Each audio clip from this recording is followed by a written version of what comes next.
વડોદરાની સયાજી હોસ્પિટલમાં 29 એપ્રિલે પોસ્ટમોર્ટમ રૂમમાં તબીબ પર થયેલા હુમલાના વિરોધમાં રેસિડેન્ટ તબીબોએ આજે ઇમરજન્સી સેવાઓ સિવાય અન્ય કામકાજ બંધ રાખ્યું. હડતાલના કારણે હોસ્પિટલની નિયમિત સારવાર સેવાઓ પર અસર પડી હતી, જ્યારે ઇમરજન્સી સેવાઓ અને ઓપીડી દર્દીઓ માટે ચાલુ રાખવામાં આવી હતી. ગઈકાલની ઘટના બાદ પીએમ કામગીરી બંધ થતાં મૃતદેહને ગોત્રી હોસ્પિટલમાં ખસેડવામાં આવ્યા હતા. ગતરોજ 7 મૃતદેહોને પોસ્ટમોર્ટમ માટે ગોત્રી હોસ્પિટલ મોકલવામાં આવ્યા હતા. રેસિડેન્ટ તબીબોની ગેરહાજરીના કારણે દર્દીઓની સારવાર વ્યવસ્થામાં મુશ્કેલી પડી રહી છે. આ સમયે હોસ્પિટલના પ્રોફેસરો અને ટ્યુટર્સ સારવારની કામગીરી સંભાળી લીધી છે. રેસિડેન્ટ તબીબોએ સુરક્ષાની માંગણી કરતા હોસ્પિટલ કેમ્પસમાં સીસીટીવી કેમેરા અને કાયમી સિક્યુરિટી વ્યવસ્થા ગોઠવવાની માંગ કરવામાં આવી છે. તેમણે હોસ્પિટલ પ્રાંગણમાં આવેલા અંધકારમય વિસ્તારોમાં વધુ લાઇટિંગ વ્યવસ્થા કરવાની પણ માંગણી કરી છે. તબીબોએ ગઈકાલે બનેલી ઘટનાના વિરોધમાં પોલીસમાં ફરિયાદ પણ નોંધાવી હતી. તેઓ ન્યાયી માંગ સાથે સુરક્ષિત રીતે કામગીરી કરી શકે એ માટે આજે હડતાળ પર બેઠા છે. હાલમાં વડોદરા જિલ્લા કલેક્ટર, જોઈન્ટ પોલીસ કમિશનર અને એસએચજી હોસ્પિટલના સુપ્રિન્ટેન્ડન્ટ ડોક્ટર રંજન આયર સાથે વાટાઘાટોની બેઠક શરૂ કરવામાં આવી હતી, જેમાં રેસિડેન્ટ તબીબો પણ સામેલ હતા. 27મી તારીખે એક પેશન્ટનું પ્રાઇવેટ હોસ્પિટલમાં નિધન થયેલું હતું અને નિધન થયા બાદ એ પેશન્ટને અહીંયા કોફિન સર્વિસ માટે લાવવામાં આવેલું હતું. પેશન્ટને ઘણા લાંબા સમય બાદ લાવવાના કારણે ડિકમ્પોઝિશનની પ્રક્રિયા ચાલુ થઈ ગયેલી હતી. એટલે આ કિસ્સાની અંદર જ્યારે પેશન્ટ અહીંયા પહોંચ્યું ત્યારે ડિકમ્પોઝિશનની પ્રક્રિયા ચાલુ થઈ ગઈ. કોફિન સર્વિસની અંદર એમને જ્યારે એક કોફિનમાંથી બીજામાં શિફ્ટ કરવામાં આવ્યું ત્યારે પણ ડિકમ્પોઝિશનની પ્રક્રિયા ચાલુ હતી. પેશન્ટના સગા સંબંધીઓ આવ્યા ત્યારે સૌપ્રથમ તો એમણે ત્યાં જે પ્યુન ડ્યુટી ઉપર હતા એમના ઉપર હુમલો કર્યો અને ત્યાર પછી મહિલા ડૉક્ટર સહિતના ડૉક્ટર્સ ઉપર પણ હુમલો કર્યો છે. આ ખરેખર ખૂબ ગંભીર બાબત છે. ડૉક્ટર્સની સુરક્ષા જાળવવી એ આપણો બધાનો સહિયારો પ્રયત્ન હોવો જોઈએ. ડૉક્ટર્સ તમામ આપણી હોસ્પિટલના સેટઅપમાં નિર્ભીક રીતે સ્વતંત્ર રીતે કામ કરી શકે એ દિશાના પ્રયત્નો અમારા પણ છે. પોલીસે પણ પ્રોમ્પ્ટ રિસ્પોન્સ કરીને આ કિસ્સામાં 6 આરોપીને ઝડપી પાડ્યા છે. ડૉક્ટર્સના જે મુદ્દાઓ હતા, એમના સિક્યુરિટી બાબતે મુદ્દાઓ હતા, સીસીટીવી બાબતે મુદ્દાઓ હતા, એમના અન્ય જે મુદ્દાઓ હતા તમામ મુદ્દાઓ બાબતે આપણે ખૂબ ગંભીરતાથી ચર્ચા પણ કરી છે. એમના પ્રતિનિધિઓ સાથે મેં પણ ઘણો લાંબો સમય સુધી ચર્ચા કરી, એમને એશ્યોરન્સ પણ આપ્યા છે. આ મુદ્દાઓનું સત્વરે નિરાકરણ થાય એ દિશાના પ્રયત્નો પણ સહિયારા હાથ ધરવામાં આવશે.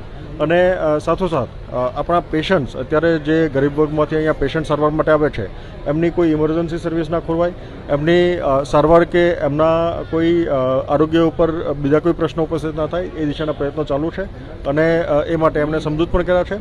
વિગતવાર સમગ્ર ડૉક્ટરની ટીમ હતી, રિપ્રેઝેન્ટેટિવ હતા, એટલે એમના સમગ્ર ટીમ સાથે ચર્ચા કરીને એમનો નિર્ણય પણ જણાવશે અને શક્ય હોય ત્યાં સુધી આપણે સેવાઓ પૂર્વ ચાલુ થાય એ દિશાના પ્રયત્નો આપણે હાથ ધરીએ. વિશેષ કરીને જ્યારે આ મુદ્દો આપણે અલગ અલગ તબક્કે હાઇલાઇટ થયેલો છે, સુરક્ષા એજન્સીઓ બાબતે ડીન પણ ચિંતિત છે. એમનો અગત્યનો મુદ્દો છે કે એમની જે સિક્યુરિટી પર્સનલ છે એમની સ્ટાફના નંબર્સ પૂરતા નથી. આ બાબતે આપણે રાજ્ય સરકારને વાત પણ કરી છે અને આ બાબતે એમનું ત્વરિત નિરાકરણ થાય, વધારાનું સિક્યુરિટી ડિપ્લોયમેન્ટ થાય એ દિશાના પ્રયત્નો પણ આપણા ચાલુ છે. વિશેષ કરીને આપણા ખૂબ કન્સ્ટ્રક્ટિવ વેમાં વાત થઈ છે. મુદ્દાઓનું એક સમયે નિરાકરણ નહીં પણ લાંબા ગાળાનું નિરાકરણ થાય એ દિશાના અમારા સહિયારા પ્રયત્નો ચાલુ છે. રાજ્ય સરકારે પણ આ બાબતે ચિંતિત છે અને રાજ્ય સરકારે ગઈકાલે રાત્રે પણ મિટિંગ કરેલી હતી. અત્યારે પણ રાજ્ય સરકારની કક્ષાએ મિટિંગ ચાલુ છે, આરોગ્ય વિભાગની કક્ષાએ મિટિંગ ચાલુ છે અને આ મુદ્દાઓનું કાયમી નિરાકરણ આવે એ દિશાના પ્રયત્નો આપણા સહિયારા ચાલુ છે. વિશેષ કરીને રાજ્ય સરકાર આ બાબતે નિર્ણય કરશે, પણ શક્ય હોય ત્યાં સુધી આપણે સુરક્ષા વ્યવસ્થા માટે આરોગ્ય સ્ટાફ અને આરોગ્ય ટીમ નિર્ભીક રીતે કામ કરી શકે, સ્વતંત્ર રીતે કામ કરી શકે એ માટેના સમગ્ર પ્રયત્નો અમારા મારફતે કરવામાં આવે. અમે અમારી રજૂઆતો કરી છે. પ્રશાસને અમારા જે મુદ્દાઓ છે એ સાંભળ્યા છે અને એના પર હકારાત્મક આશ્વાસન આપ્યું છે. પણ અમારી મહત્વની માંગણી એ જ છે કે કાયમી સિક્યોરિટી જે સ્થળ પર હોય અને જે કામ કરે. આભાર. કોની જોડે થયેલું? આ ઝપાઝપી કોની જોડે થયેલું? એ FM ડિપાર્ટમેન્ટના રેસિડેન્ટ ડોક્ટર્સ અને સિનિયર કન્સલ્ટન્ટ.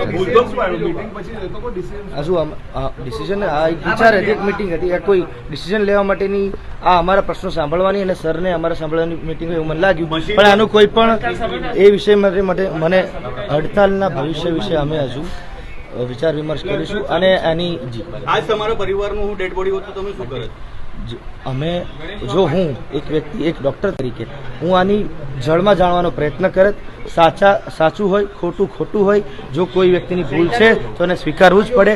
પણ સરકારી કેમ્પસમાં, સંવિધાનમાં, ભારતમાં કોઈ પણ વ્યક્તિ પર હિંસા, જો આરોપીને પણ આપણું સંવિધાન પ્રોટેક્શન આપતી હોય તો સરકારી કેમ્પસમાં કામ કરતા ડૉક્ટરને સુરક્ષા કેમ ન મળે, એક ફિમેલ રેસિડન્ટને સુરક્ષા કેમ ન મળે? કોઈ પણ સરકારી પ્રાંગણમાં કે નોન સરકારી પ્રાંગણમાં હિંસા એ ક્યારેય વ્યાજબી નથી કે હિંસા એ ક્યારેય જસ્ટિફાયેબલ નથી. 27 તારીખના રોજ એક વયોવૃદ્ધ માજીના મરણ જવાના કારણે એમના જે વાલીવારસ હતા એ લોકો એમના મૃતદેહને જે છે એ SSG હોસ્પિટલ ખાતે કોલ્ડ સ્ટોરેજમાં મૂકી ગયેલા હતા અને ગઈકાલે સવારે 9 વાગ્યાના સુમારે જ્યારે તે લોકો ગયા ત્યારે બોડી જે છે એ ડિકમ્પોઝ જેવી હાલતમાં જોવા મળતા એ લોકો તરફથી જે છે ઉશ્કેરાટભર્યું વાતાવરણ ઊભું કરેલું હતું અને ત્યારબાદ જે છે તેના સ્ટાફ જે છે એની સાથે મારામારીની ઘટના બનેલી હતી. આ સંદર્ભમાં પોલીસ વિભાગ તરફથી તાત્કાલિકપણે ત્યાં રિસ્પોન્ડ કરવામાં આવેલો હતો અને મામલો નિયંત્રણમાં લેવામાં આવેલો હતો. સાથે સાથે પોલીસ દ્વારા જે છે આના અનુસંધાનમાં એક ફરિયાદ પણ દાખલ કરવામાં આવેલી છે. આ FIRના અનુસંધાનમાં 10 થી 12 જેટલા ઈસમો દ્વારા જે લોકો આમાં મારામારીમાં સામેલ હતા એ લોકો વિરુદ્ધ ફોજદારી પગલાં લેવામાં આવેલા છે, જે પૈકી 6 જેટલા ઈસમોની જે છે ધરપકડ કરી લેવામાં આવેલી છે અને પોલીસ દ્વારા આગળની કામગીરી હજી ચાલુ છે. જે મરણ જનાર મહિલા જે છે એના પુત્રો જે છે, એના પૌત્ર જે છે, એના જે સંબંધીઓ જે છે એ લોકોને અટકમાં લીધેલા છે અને અત્યારે CCTV ફૂટેજ અને અન્ય પુરાવા ભેગા કરવાની કામગીરી ચાલુ છે. જે એક પુત્ર એમના જે છે NRI જે છે એના જ કારણે એમને કોલ્ડ સ્ટોરેજમાં મૃતદેહને મૂકવામાં આવેલો હતો અને એ ઇસમની પણ અમે લોકો ધરપકડ કરી છે. કઈ કલમો હેઠળ મુખ્યત્વે અટકાયત થઈ? અત્યારે BNSની વિવિધ કલમો અને સાથે સાથે જે હોસ્પિટલમાં આવા પ્રકારના કોઈ કૃત્ય અને જે ડૉક્ટરો પ્રત્યેના આવા કૃત્ય બાબતનો એક વિશેષ ધારો 2012થી ગુજરાત સરકાર દ્વારા અમલમાં મૂકવામાં આવેલો છે. એ ધારા હેઠળ પણ અમે કલમો લગાવી અને ગુનો દાખલ કરે છે. વિદ્યાર્થીઓ સાથે, જુનિયર ડૉક્ટર રેસિડેન્ટો સાથે એક સંવાદ રચવાની ખૂબ જ ક્રિએટિવ કોશિશ થઈ. કલેક્ટર સાહેબ આવેલા, joint commissioner of police doctor Desai was here અને વિદ્યાર્થીઓના તેમના તમામ જે ફરિયાદ પક્ષના મુદ્દાઓ છે એક પછી એક કલેક્ટર સાહેબે સંબોધ્યા. પોલીસ મહેકમાની અંદર જે અમારી જે ફરિયાદો હતી વિદ્યાર્થીઓની એ અંગે શું પગલાં લેવામાં આવ્યા એ અંગે ડૉક્ટર સુધીરભાઈએ એમને બધી સમજણ આપી છે. પોલીસ એક્શન પૂરજોશમાં લેવાઈ રહ્યું છે જે ગઈકાલના હુમલાખોરોની વિરુદ્ધ. અન્ય ઇન્ફ્રાસ્ટ્રક્ચરલ જે લોકોના મુદ્દા છે જેવા કે CCTV, સિક્યુરિટી, એમાં હાલ પૂરતો સરકારશ્રી તરફથી મંજૂરી મેળવીને અમે નોમિનલ વધારો કર્યો છે અને આગળ એક બંધારણીય રીતે ફાઇલ આગળ ચલાવીને એક સુદૃઢ consolidated professional security system SSG hospital ખાતે દાખલ કરવાની એક બાંહેધરી મળી છે. આ બધી વાતો વિદ્યાર્થીઓ સાથે કરી છે. હવે વિદ્યાર્થીઓ અમારી વાત સાંભળીને સમજીને આગળ એમના મિત્રો સાથે, એમની જનરલ બોડી સાથે પરામર્શ કરવા ગયા છે. દરમિયાનમાં ગુજરાત મેડિકલ ટીચર એસોસિએશનનું એક પ્રતિનિધિમંડળ કદાચ આરોગ્ય મંત્રીશ્રીને મળવા પણ પહોંચ્યું છે. એટલે ત્યાંથી શું રિપોર્ટ આવે છે, પ્રતિસાદ આવે છે એ પણ કદાચ વિદ્યાર્થીઓ રાહ જોતા હશે. કેમ કે આ પહેલી વખત એવું બન્યું છે કે રેસિડેન્ટ આલમ તથા તબીબી આલમ એટલે કે શિક્ષક આલમ પર એક સાથે આ રીતનો જઘન્ય હુમલો થયો છે. ઘટના ખૂબ જ નિંદનીય હતી. આ પ્રકારના બનાવો ના થવા જોઈએ. કેમ કે સરકારી હોસ્પિટલની અંદર જો તબીબને એક સુરક્ષિત માહોલ કે એક સુરક્ષા મહેસૂસ ના થાય તો એ કઈ રીતે નિષ્પક્ષ સારી રીતે ફરજ બજાવી શકે એવી એમની રજૂઆત હતી. આ બાબતે અમે ખૂબ સંવેદનશીલ છીએ. મારા સ્તરે અને સરકારના સ્તરે બધા જ ઉપાયો લાવવા માટે સરકાર કટિબદ્ધ છે અને એક પછી એક હવે આ બાબતે નિર્ણયો લેવાશે અને નવી સુરક્ષા સિસ્ટમ ઊભી કરીશું. CCTV સર્વેલન્સ સિસ્ટમ તો લગભગ યથાસ્થાને ગોઠવાઈ ગઈ છે. કેમ્પસની અંદર જે અમુક નાના મોટા એરિયા છે જ્યાં રાતે કદાચ અવાવરું એરિયા, ત્યાંનું ઇલ્યુમિનેશન જે એક વખત બધું કરેલું હતું એમાં કંઈ પાછી કંઈ ખામી થઈ છે તો એ અંગે પણ બાકીનું કામ પૂરું કરવામાં આવશે. કહેવાય છે કે રંજનબેન વ્યાસ ઘરે મૃત્યુ પામ્યા હતા અથવા તો બીમાર હતા અને મૃત્યુ પામ્યા હતા. પછી એમને સવિતા હોસ્પિટલ લઈ જવામાં આવ્યા છે એમના ડેથ સર્ટિફિકેટ ઉપર આશરે 4:50નો સમય લખવામાં આવ્યો છે. આપ મીડિયાવાળા વધારે કન્ફર્મ કરી શકો. આ વાત મને મળેલી વાત છે. ત્યારબાદ આશરે 7 વાગે અમે રંજનબેનના દેહને કોલ્ડ રૂમ મોર્ચરીમાં કેબિનેટમાં મૂકેલ. જો મૃત્યુ પછી 5-6 કલાકનો સમય 44-45 ડિગ્રી સેન્ટીગ્રેડના ટેમ્પરેચરમાં વીતી ગયો હોય તો ડીકમ્પોઝિશન પ્રક્રિયા ઓલરેડી ચાલુ થઈ ગઈ હોય. અને આપ સૌ જાણો છો કે ઉનાળામાં ડીકમ્પોઝિશન પ્રક્રિયા બહુ જ ઝડપથી થાય, એટલે જ જૂના જમાનામાં આપણે મૃતદેહને બરફની પાટ ઉપર મૂકતા હતા કે જેથી કરીને મૃતદેહનું ડીકમ્પોઝિશન ધીમું પડે, અટકે તો નહીં જ.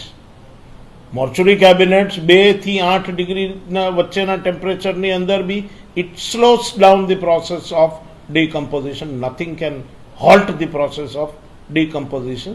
The science says it so. એટલે કેમ 2 દિવસમાં 27 અને 29 દરમિયાન બોડી ડીકમ્પોઝ થઈ ગઈ? મારે ત્યાં જે અમારું કેબિનેટ હતું એની અંદર ટેમ્પરેચર મેન્ટેન નહોતું થતું, એટલે એમને એક કેબિનેટમાંથી બીજી કેબિનેટમાં શિફ્ટ કર્યા. એ તો એક સુધારા માટેનું જ પગલું હતું. એટલે આ બધી બાબતો છે. ત્યાંના કેબિનેટને મેન્ટેન કરવા માટે મેં 2 AC ટેકનિશિયનને શિફ્ટમાં મૂકેલા છે. એ મેડિકલ કોલેજનો મહેકમ છે અને એ લોકોએ તો ફરજ એમની બજાવી છે. તમારી વાત સાથે હું 100% સહમત છું અને આ બધા પ્રશ્નોની રજૂઆત સાથે અમે સરકારશ્રીમાં દરખાસ્ત કરેલ છે, જે ખૂબ જ વિચારણા હેઠળ છે અને કદાચ બહુ જલ્દી એનો નિકાલ પણ આવશે.